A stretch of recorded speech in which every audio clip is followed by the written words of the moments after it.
నమస్తే తెలుగు న్యూస్కి స్వాగతం. అడ్స్మిల్ శ్రీనివాస్ గారు ఉన్నారు మనతో, ప్రముఖ రాజకీయ సామాజిక విశ్లేషకులు. నమస్కారం అడ్స్మిల్ గారు. నమస్కారం అండి. అడ్స్మిల్ గారు, గతంలో చంద్రబాబు నాయుడు 2014 నుంచి 19 వరకు ప్రతి సోమవారం పోలవరం, అలాగే ఈ సోమవారాన్ని కూడా కంటిన్యూ చేస్తున్నట్టే కనబడుతుంది. ఆయన ఒక రకంగా ఆయన సోమవారం వెళ్ళారు పోలవరాన్ని. 2027 డిసెంబర్కి పోలవరం పూర్తి చేయాలనేది టార్గెట్గా పెట్టుకున్నారు. 26కి నీళ్లు స్టోర్ చేస్తామని చెప్తా ఉన్నారు. ఇంకొక వైపు అమరావతి, పోలవరం అమరావతి రెండు కళ్ళు అనేది ఎప్పటి నుంచో ఒక నినాదంగా తీసుకెళ్తున్నారు చంద్రబాబు నాయుడు గారు. సో 45,300 కోట్ల వరకు ఇప్పటి వరకు టెండర్లు పిలిచారు, పనులు మొదలు పెట్టాల్సిందిగా ఆదేశించారు. ఆల్రెడీ అంతకుముందు కొన్ని పనులు జరుగుతూ ఉన్నాయి. ఇప్పుడు ఇంకొక 25,000 కోట్లకి అనుమతులు వచ్చాయి.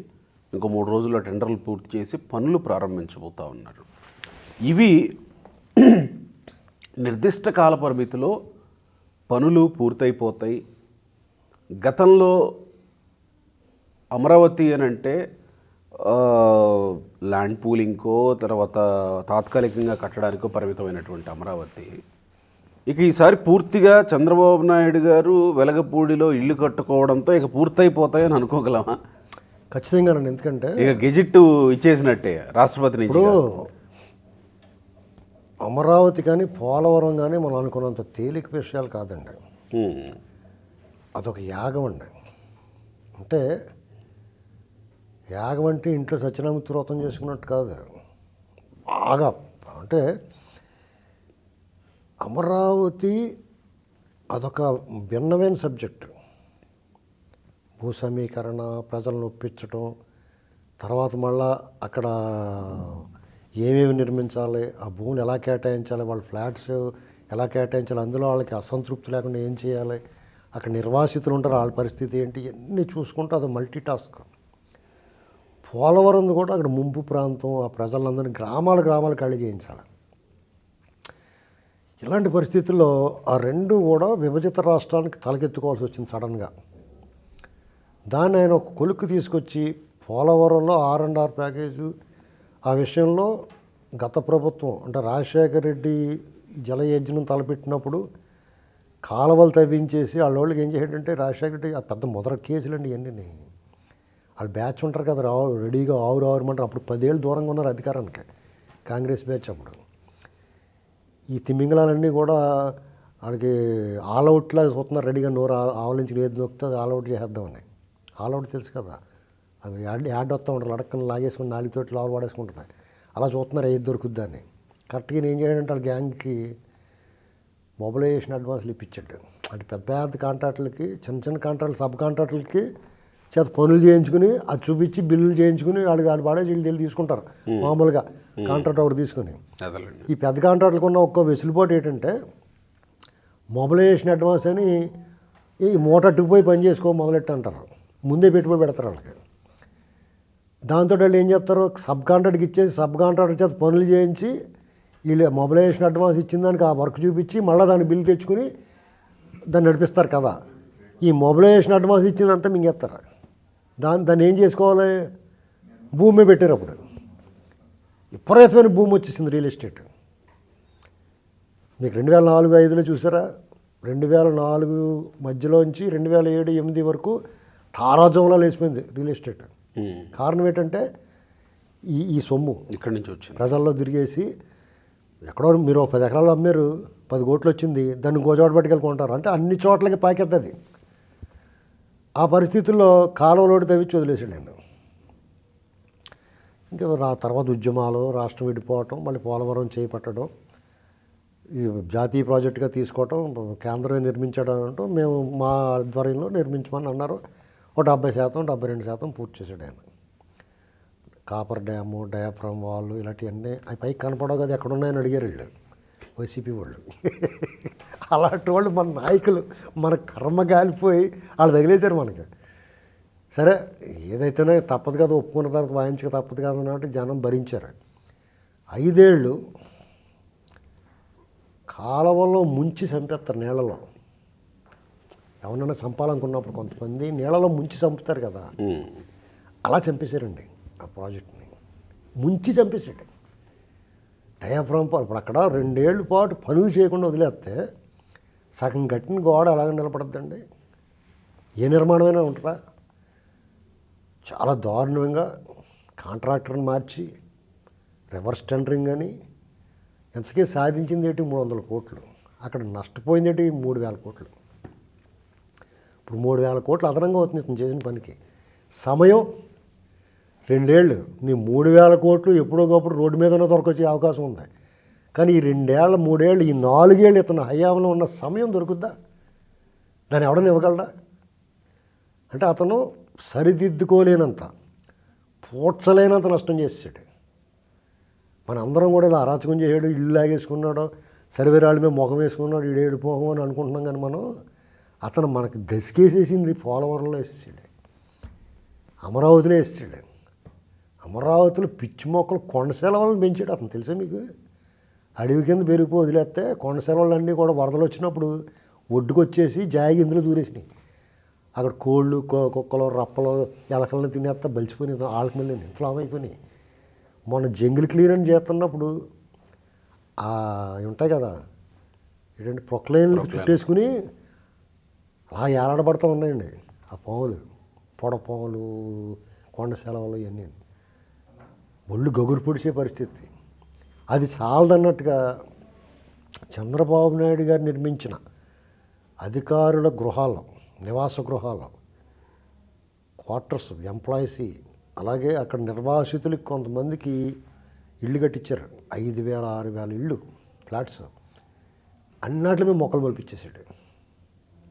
అంటే కరెంట్ ఇచ్చి నీళ్ళు ఇస్తే నివాసయోగ్యమై పూర్తిగా పూర్తయినాయి. 70%, 80%, 60% పూర్తయినాయి. అన్నీ ఎందుకు పనిరాను చేశాడు. మీకు high court building, Amaravati icon building ఉంది కదా, సెక్రటరీ అసెంబ్లీది, అది లోపలికంటే వేస్తారు పునాది. అక్కడ నీళ్లు నిలిచిపోయేది ఒక మడుగులాగా ఉంది. ఇప్పుడు మనం చూశాను, నేను సచివాలయానికి వెళ్తుంటే చూశాను. రాఫ్ట్ ఫౌండేషన్ అంటారండి. అవి వాళ్ళ పనికి వస్తాయి, పనికిరావు, అవన్నీ నిపుణులు వచ్చి చూశారంటున్నారు. అంటే అమరావతిని రాష్ట్రానికి తలక ఇంజిన్లా ఉండ, గ్రోత్ ఇంజిన్లా ఉండ, అతనే చెప్పాడు గ్రోత్ ఇంజిన్ అని.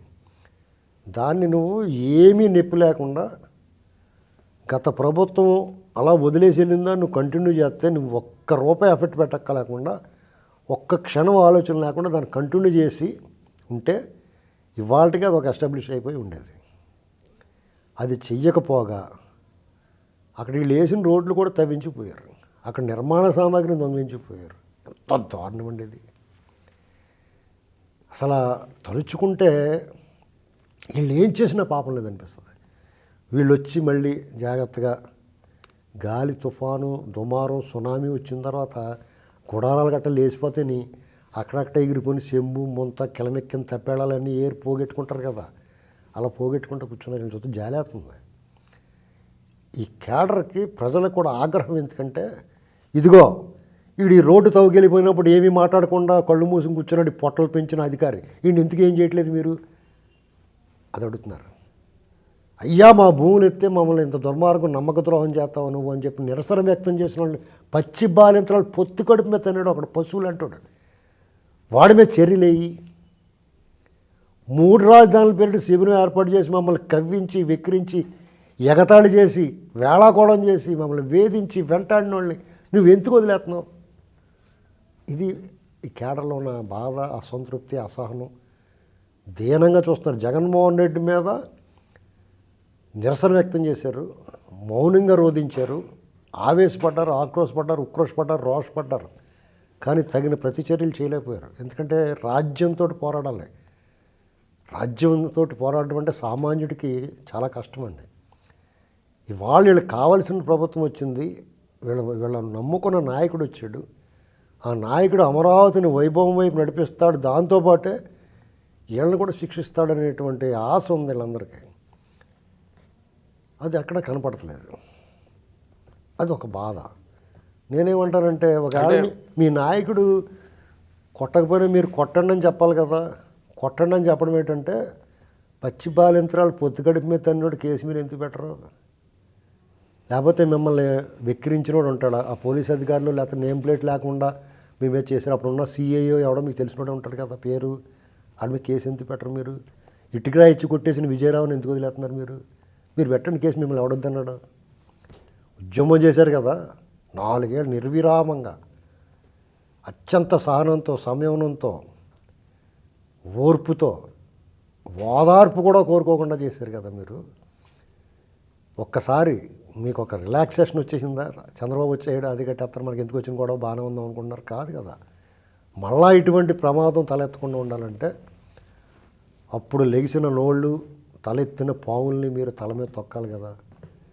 మీరు ఇంతగా ఆ ఉద్యమ జేఏసీ నాయకులు అంటే తొక్కకుండా మీరు అన్నట్టు ఆ పడగల మీద తొక్కకుండా ఎన్ని వేల కోట్లతోటి అభివృద్ధి పనులు అటు పోలవరం ఇటు అమరావతి 2 కళ్ళు అని చేసుకుంటూ వెళ్ళిపోతున్నా కానీ చర్చ జరగదంటారా?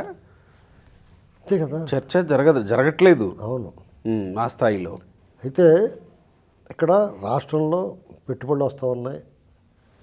చంద్రబాబు నాయుడు గారు నిరంతరం, అంటే ఆయన ఒక యాగం మళ్ళీ మొదలుపెట్టాడు.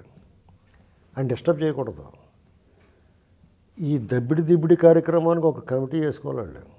అంటే ఏమండి ఆ ఊరు బస్సు ఎప్పుడు వస్తుందండి అని అడుగుతారు కదా. ఆర్టీసీ బస్ స్టాండ్లోకి వెళ్ళి ఆయన అడగండి అని చెప్తారు కదా. ఎవడు పడతా అంటే చెప్పరు వాళ్ళు. ఆర్టీసీ విచారణ అధికారి ఉంటాడు, అందరికీ అర్థమవుతుంది చెప్పి బస్ స్టాండ్లోనూ రకరకాల కౌంటర్లు ఉంటాయి. ఎంక్వైరీ ఉంటుంది.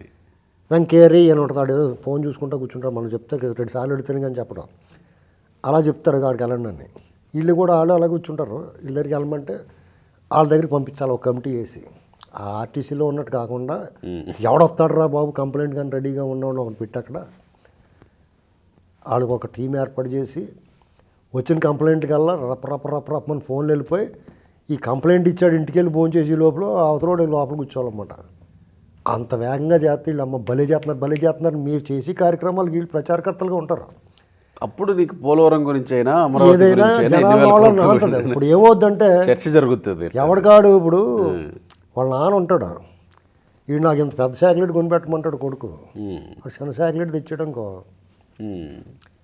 లేదా పెద్ద శాఖలెట్ తెచ్చినా కానీ వీడికి ఉత్సాహవంతంగా, వీడికి ఆనందంగా వీడు కోరినప్పుడు పెట్టకపోతే వాళ్ళు ఏం చెప్తారంటే వాళ్ళు నిజంగా తెచ్చినా సరే ఆ చాక్లెట్ తినేస్తాడు కానీ వాళ్ళ నాన్న మెచ్చుకోడు.